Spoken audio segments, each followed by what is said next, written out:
जापानको टोकियोमा आज एउटा अचम्मको डरलाग्दो घटना सार्वजनिक भएको छ। हुन त जापानमा दिन प्रतिदिन थुप्रै घटनाहरू घट्दै आएका छन्, त्यो हामीले सुन्दै आएका छौँ। तर यो घटना भने एकदमै डरलाग्दो घटना छ। यो घटनाले जापानमा बस्ने नेपालीलाई सोच्न विवश बनाएको छ।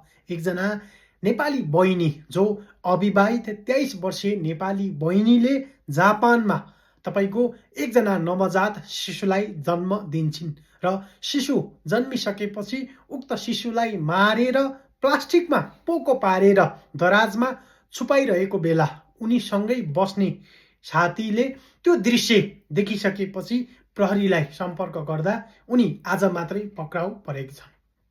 हेर्नुहोस् त, यो डरलाग्दो घटना।